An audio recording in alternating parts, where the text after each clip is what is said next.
Na yung Vice President kasi, pwede mong kasuhan sa piskalya, pwede mong kasuhan sa ombudsman. So there are other ways to hold them accountable na walang politika. Dito kasi... Okay, magandang araw po sa inyo lahat and welcome po dito sa ating YouTube Tabunan Peace Channel mga kababayan. Ay nandito naman po tayo para sa ating panibagong reaction video ngayon. At ngayon po ay June 5, 2025. Sa panibang araw ng Hunyo mga kababayan. At ito, pag-usapan pa natin yung issue dito sa impeachment trial mga kababayan. Ano pag-usapan natin ngayon? Ako, Bato, si Senator Bato de la Rosa at Senator Francis Tolentino mga kababayan, pinai-inhibit sa pagiging judges or judge ng impeachment trial ni VP Sara mga kababayan. Okay, ito yan yung pag-usapan natin dito. At tingnan natin kung bakit kaya. At ito, ito pangalawang pag-usapan natin. Ako si Senator Cayetano mga kababayan, binuking yung mga kongresistang binuking ang tunay na pakay ng mga kongresistang nagpa-impeach kay VP Sara. Yan yung mga pag-uusapan natin yan. Ito mga kababayan, pakinggan muna natin itong pinag-uusapan dito sa impeachment. Patungkol ito sa impeachment mga kababayan. Ayan. Ito nga, pinai-inhibit. Ayan, pakinggan muna natin ito. Speed up lang natin mga kababayan para mabilis. Forward lang natin ito. Hindi natin pakinggan lahat kasi medyo mahaba yung pinag-usapan dito. Well, anyway, bago natin i-play ito, paki-like po and share ng videos natin and then paki-subscribe na rin po sa ating channel at sa iba pang pa-follow na rin po sa ibang social media accounts na po natin. Okay, ito, play na po natin mga kababayan. Hindi, mahingi lang kami ng reaction in the spirit of fairness kasi si Attorney Christian Munsod, na-interview ko po kanina earlier in the morning, ang sabi niya, dapat mag-recuse daw kayo ni Senator Bato dahil you have already made your judgment. Kumaga, may may decision ka na sa kaso ng impeachment. Anong say po ninyo? Alam niyo yung recusal or inhibition, tama po yun. Pag dinidiscuss po yung merito na nung kaso, pero wala naman ho akong diniscuss patungkol sa merito ng kaso doon sa 7 articles of impeachment. Ang sinabi ko lang po kung yung yung tama sangayon sa saligang batas. Ang sinasabi ko po ay kung hindi matatapos yung paglilitis ng hanggang June 30 ay tapos na po yon. Yun po yung sinabi ko, pero I never judged the merits of the case. Yung decision to recuse is personal on the part of the trial judge himself. So lahat po yan ay kanya-kanyang opinion, but yung pag-inhibit ayun po ay personal. So hindi kayo mag-inhibit, Sen? Ano pong ground? Opo. Tama nga naman mga kababayan. Pause muna natin. Pause muna. Pause tuloy. Pause muna natin mga kababayan. Kasi nga, ang argumento, by the way, bago natin mga kababayan, itong si Tolentino mga kababayan, umalis na po ito sa mga Duterte I think alam na ang lahat yan. Umalis na po ito, nasa alyansa na po ito ni PBBM and then si Chis Escudero din mga kababayan, Senate President. Ang nakikita natin ngayon, lumalabas ngayon, itong dalawang to, si Francis Tolentino at si Chis Escudero, ang mukhang anong tawag nito? Ano bang sa Tagalog dyan? Yung nag-i-insist na parang si Chis pinadelay at itong si Francis Tolentino mga kababayan pa-dismiss na yung impeachment trial pagkatapos ng June 30 mga kababayan. Again kaalyansa ito ni PBBM. Again, baka isipin ng karamihan, yung iba, lalo na yung mga galit kay VP Sara, baka isipin nila na yung mga kaalyado ni VP Sara ang nagpapatigil. Okay? Kasi nga ngayon may lumabas na si inamin ni Bato de la Rosa na isa siya sa mga gumawa ng resolusyon. At ito mga kababayan, ipapakita ko sa inyo dito, in-explain ito dito ni Francis Tolentino kung patungkol saan yung resolusyon na ginawa ni Senator Bato de la Rosa. Okay, explain yan dito ni Francis Tolentino. At ito, again ha, nakikita na natin dito na itong mga kaalyansa ang may gustong itigil itong impeachment trial. Kasi sa mga nakaraang video ko mga kababayan, sinasabi ko na handang-handa na si VP Sara.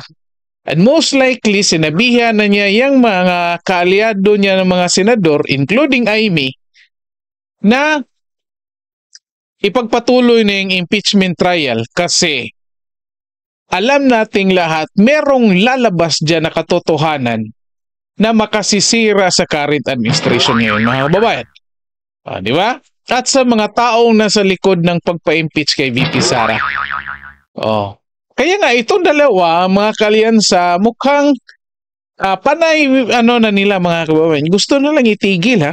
Again, ako personally, gusto kong matuloy yan kasi para yung mga taong nagdadalawang isip kay VP Sara ay mabago ang kaisipan. Okay?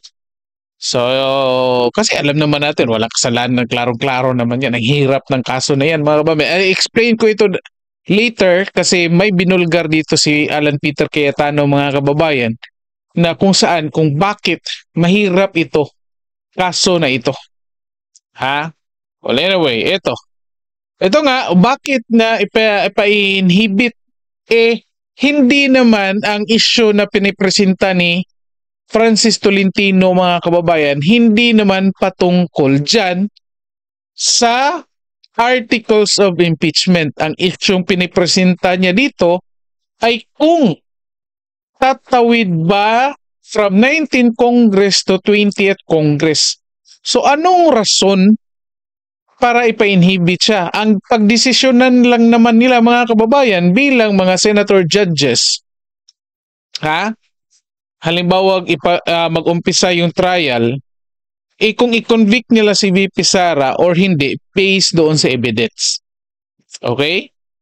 Well, of course, magdi-decide sila kung matutuloy sa 19th to 20th Congress. Pero regardless kung ano man yan, o kahit darating sa Supreme Court yan, mag-decide Supreme Court yan, pagpatuloy yung 20th Congress, most likely wala na si Tolentino.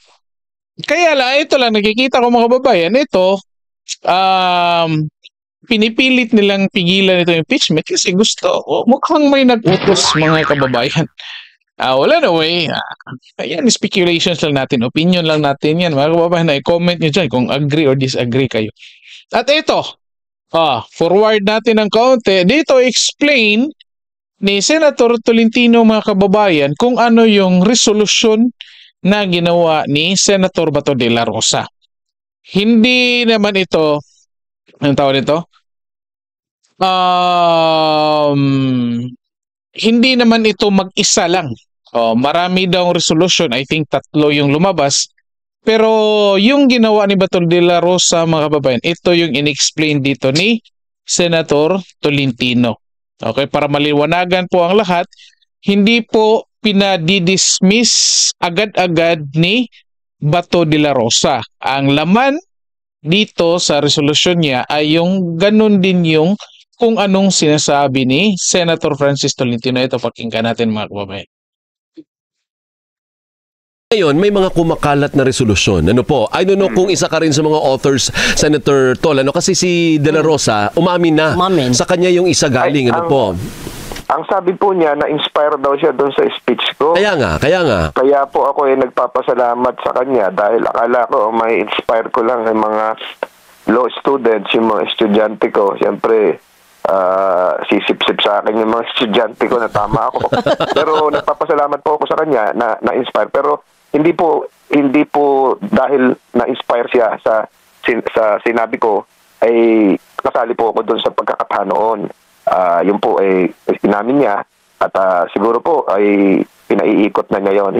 Hindi pa, wala kasi ako nung Martes, meron akong pinuntahang isang emergency rin, kaya kahapon lang uli ako pasok noong mainit na yung balitang yan. So tama ba ang resolusyon po na pinapaikot po niya, Senator Tol? Tama ba yun na i-dismiss de facto at wala ng trial na mangyayari o hindi tama yun? Kung aabot po ng June 30, ito yung sinabi ko nung narinig niyo naman siguro yung talumpati ko noong Lunes o piningdal ng pagbubukas ng Senado. Pag umabot ng June 30, tapos na po yun. Kailangan by June 30 ay magkaroon ng hatol at kung wala ay dismiss na po yun. Yun po yung sinabi ko. Okay. Pero ngayon, kung ngayon gagawin yun, wala pa naman June 30, wala pang June 30, di ba? Kung ngayon gagawin, halimbawa nakakalap siya ng mayorya, nakakuha siya ng 13 na boto ng Senado, tama ba yun na i-dismiss, de facto dismissal ng complaint o may legal infirmities din doon? Tipo parang yung kanya, kung sinabi niyang na-inspire siya doon sa aking sinabi, baka ang laman, hindi ko tangan yung hard copy kasi nakikita ko lang doon sa mga social media, yung mga post na kumalat. Opo. Tama po yun pag ang kanyang basihan ay umabot nga ng June 30. Tama. Yan mga kababayan na, klaruhin natin. Yung resolusyon na ginawa ni Bato de la Rosa ay yan yung ang laman nun ay yan yung sinasabi ni Francis Tolentino mga kababayan. Francis Tolentino mga kababayan. Bakit? Anong sinasabi Senator Francis Tolentino? Na dapat kung mag-umpisa yung trial ngayong araw or by June 11 or June 5, June 11, kailangan tapusin na by June 30. Kasi nga matatapos na yung 19th Congress by June 30. Di ba? So dapat tapusin. So ang resolusyon na ginawa ni Bato de la Rosa dito mga kababayan, ang resolusyon na dapat ang niya na i-resolve nila na or mag-agree sila na by June 30 dapat tapusin na yung impeachment trial. Hindi sinasabi na i-dismiss na yan. Kasi ang nakikita dito mga kababayan na kapag nag-umpisa nito by June 11 at kung hindi matatapos by June 30, most likely madidismiss kasi hindi matatapos. Ano ibig sabihin? Ihilaw yung magiging desisyon nila. Hindi pa magkapresentahan ng ebidensya, matatapos nga kasi yan yung rules ng Senate. Sinasabi na yan ni Tito Soto. Hindi pa nakaupo si Tito Soto, pero sinabi na yan ni Tito Soto mga kababayan. Kasi si Tito Soto ang isa sa mga gumawa ng rules sa impeachment. Sinasabi niya na pagkatapos ng isang Congress, lahat mamamatay. So most likely hindi tatawid doon. Kaya kapag hindi natapos yung trial by June 30, magdedesisyon na sila. And most likely, alangan naman magdesisyon sila na i-convict si Sara kahit hindi nagpresenta ng ebidensya, di ba? So ganyan, hindi ibig sabihin yan na kahit wala pang natignan or ngayon pa lang pinapadismiss na ni Bato. Iba yung sinasabi or binabalita ng iba. Careful tayo mga kababayan. Ito, patuloy muna natin. Tama po yun. Hindi ngayon nga Kung halimbawa ngayon makakuha siya ng 13. Or ipagpalagay natin next week. Kung next week makakuha siya ng 13. Opo, kung ang laman nga po ng resolusyon ay dismiss ito effective June 30. Tama po yun. Okay, pero kung walang nakalagay doon na hanggang ura-urada dahil napirmahan ng 13 mayorya senador. Kung ura-urada, hindi siya na-inspire sa akin. So, ibig sabihin mali. Opo, kasi yung sinasabi ko po, by June 30, the 19th Congress dies. And all business dies with it. Die with it. Okay. So, yun po yung sinasabi ko. So, kung totoong na-inspire sa akin si Senator Bato, pareho po dapat yung constitutional and legal basis ng kanyang resolusyon. Pero kung iba, iba nga ho yun. Kung yung dinidismiss na sa Lunes, iba ho yun. So, kung mangyari di ba mga kababayan? So yun nga, hindi nga ngayon ura-urada pinapadismiss na by June 30. Anyway, resolution lang naman din yan mga kababayan. Pwede naman gumawa ng motion yung ibang senador. Yun nga tanong ni Senator Villanueva mga kababayan. Bakit until now, wala pang nagmumosyon sa mga senador na talaga umpisahan na itong impeachment? Ano? Kung sinasabi ng mga makabayan, black mga kababayan, na something fishy, there's something fishy. Nako, masasabi ko rin na there's something fishy. Pero most likely, yung isda mga kababayan, hindi galing sa kampo na mga Duterte. Mukhang may ibang pinanggagalingan yung isda. Mukhang may pinanggagalingan. Ayan na nga, tingnan nyo, sinong nagpa-delay? Si Chis Escudero. Sinong ano ba to? Nagsisikap. Yan pala. Sinong nagsisikap ngayon na idibate na hindi tatawid sa 20th Congress? Itong si Francis Tolentino na kaalyado ni BBM. Ayan. At ito mga kababayan, ito matindi itong punta tayo dito kay Alan Peter Cayetano mga kababayan. Ito matindi itong binulgar dito ni Alan Peter Cayetano mga kababayan. Ayan. Pakinggan muna natin ito. Speed up lang din natin para mabilis din ha. Pinapa-dismiss po yung impeachment case. I expected something like that. Because the elephant in the room is very simple. You want to be able to do your constitutional duty. Okay, I'll make it very clear ha. Walang choice ang Senado. Walang choice ang Senado. We have to carry out our constitutional duty. Having said that, the practical side of that is you need 16 to convict. Diba? So in a perfect world, kaya nga may second oath. Kaya nakita nyo lahat ng interview ko during the campaign, diba? Hindi kami pwede mag-comment. Kasi mag-oath kami ulit, that will be fair. Pero hindi mo rin matanggal sa reporters magtatanong, Sir, pro ba kayo o anti-sumasagot? Diba? So yung may nabasa ko isa kanina na resolution na walang loopholes, etc. etc. So that's the elephant in the room, di ba? Na how do you follow the Constitution, both the spirit and the letter? But meron mga ayaw na mag-trial. But there is one difference talaga from the previous impeachment. Kasi sa previous impeachment, di ba, na pag presidente ang pinag-uusapan.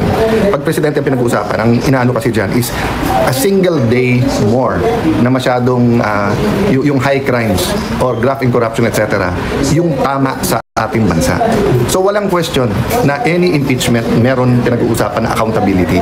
Pero iba yung pinag-uusapan kapag presidente yung ini-impeach kasi every single day he or she stays na hindi natatanggal, damage to the country.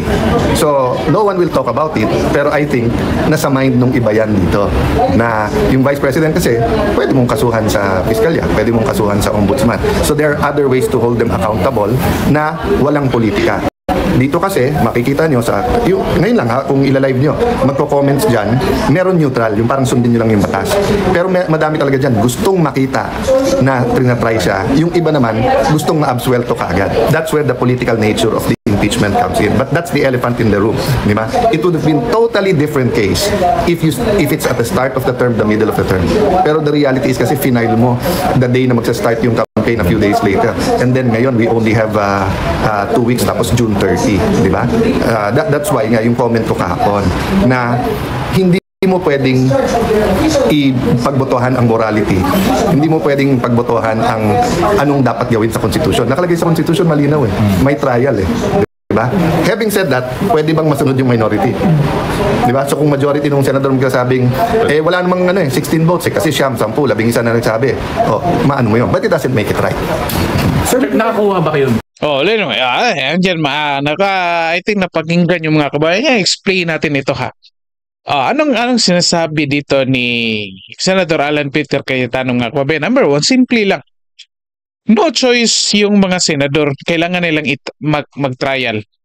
Okay? So yun nga, June 11, umpisa na ng pagdinig ng impeachment trial. Ang issue lang pinipresenta ng karamihan ay yung delay. Bakit pinatatagal? Okay? Wala namang problema. June 11, mag-umpisa, regardless kung hindi pa na pinagdesisyonan kung tatawid ba ng 20th Congress or hindi, basta by June 11, mag-uumpisa yung trial ng impeachment ni Vice President Sara Duterte. So ibig sabihin yan, itong mga senador, ginagawa nila yung katungkulan nila bilang senator judges or isa sa mga katungkulan na binigay ng konstitusyon sa kanila. Okay? Ang punto dito, pangalawang punto na presenta dito ni Alan Peter Cayetano, mga kababayan, na kung saan itong si Vice President Sara Duterte or yung Vice President position, mga kababayan, hindi yan immune sa kahit na anong kaso. So regardless, merong impeachment trial or hindi, tatapusin nila ng impeachment trial by 19 Congress or hindi, or itatawid nila, still, pwede kang mag-file yung mga kongresista kung talagang nakikita nilang may ginawang kasalanan si Vice President Sara Duterte. Pwede nilang kasuhan sa fiscal or sa ombudsman na kung saan walang politikang mangyayari. Pero, ginawa ba yan ng mga kongresista? Ginawa ba yan? O, tanong natin, yung iba, ginawa ba ng sino ba yung unang mga nag-file? O, sina Laila de Lima. Diba, yung grupo niya. Ginawa ba nila? Nag-file ba sila? Hindi, impeachment yung final nila. Kasi, bakit? Kasi gusto nila, siraan si Vice President Sara Duterte in public. Gusto nila na buksan yung bank account ni Vice President Sara Duterte kasi yan yung sabi ni Senator Trillanes na merong tagong yaman. Ewan ko lang kung bakit si Laila de Lima naniniwala pa rin dito kay Senator Rosani Trillanes. Hindi na pala senator. Mayor. Hindi rin nanalong mayor. Baka next barangay captain na. Di ba? At ito pa isa, ha? Gusto nilang maiupo si Vice President Sara. Ito din nakikita ko, mga kababayan, dun sa trial at pag-usapan yung confidential funds kasi nakikita ko na gusto nilang ilahad yung mga pangalan ng mga intelligence personnel na nakatanggap ng intelligence funds. Di ba? Kasi simple lang, napakasimple ko kung ako yung complainant, mga kababayan. Ito nga simple lang sabi ni Alan Peter Cayetano kapag presidente ang ini-impeach, no choice ka kasi hindi mo naman pwede kasuhan yung presidente kasi immune yan. Diba? May immunity. Hindi mo pwedeng kasuhan. So, impeachment lang pwede. Pero ito, Vice President, at ito pa, yung presidente, the longer the days nga nakaupo pa siya at hindi siya ma-impeach, araw-araw gumagawa ng damage sa bansa. Pero itong Vice President, mga kababayan, in the first place, spare part lang ito sa presidente. At ito pa, walang immunity. Pwede mong kasuhan sa fiscal at sa ombudsman. Kung talagang gusto nila ng accountability at na may issue dito ngayon sa impeachment trial na hindi pa naumpisahan at mukhang tatapusin na by June 30, bakit hindi sila mag-file ng kaso doon sa ombudsman or sa fiscal laban kay Vice President Sara Duterte? Yang mga kaso na yan, sabi ni Alan Peter Cayetano, ay walang politika. Di ba? Ito nakikita ko ngayon, mga kababayan. Ayaw nila mag-file ng kaso dyan. Kasi, ito, sinabi ni Alan Peter Cayetano na klarong-klarong pamumulitika lang ito. Kasi kung iisipin ninyo, last day, in-impeach nyo ang Vice President a day before mag-umpisa yung campaign period. Ano ibig sabihin yan? Kasi akala siguro nila na pag nag-file sila ng impeachment, babagsak yung rating ni VP Sara. Pero ano nangyari ngayon? di lalo pang tumaas. Di ba? Kung ngayon mga kababayan, bago natin tapusin, kung ngayon nagkakagulo tayo ngayon dito, nagkakagulo yung Senate, yung mga abogado nagkakagulo, may iba't ibang interpretasyon kung tatawid ba ng 19th or 20th Congress, isa lang naman sisihin dyan. O sino bang may pakana ng impeachment? At sino bang may pakana ng impeachment na last day na i-impeach? Last session na bago mag-eleksyon. Di ba? At ngayon, sinasabi nila, yung Senate ang may grave abuse of discretion. Yung ginawa ng Congress, anong tawag ninyo doon? Di ba? Di ba pinirmahan lang sila doon kasi naka-hold yung mga in-insert na projects nila doon sa BICAM? Well, anyway, comment nyo dyan mga kababayan kung anong masasabi nyo dito sa binulgar ni Alan Peter Cayetano mga kababayan. Kung ano sa tingin nyo dito. Again, ako ulitin ko, okay, sinabi ko na ito sa isang video ko na para sa akin, mas advantage kay Vice President Sara Duterte na mag-impeachment trial hanggang matapos para magka-bulgara na lahat, magkaalaman na lahat, makita na natin kung sino yung mga taong responsable sa mga kaguluhan sa ating bansa. Anyway, again, comment kayo dyan mga kababayan and paki-like po and share ng videos natin. Then paki-subscribe na rin po sa ating channel and pa-follow na din po sa ating ibang social media accounts. Okay, so dito na lang po muna tayo. Maraming salamat sa lahat at magandang araw po sa inyo.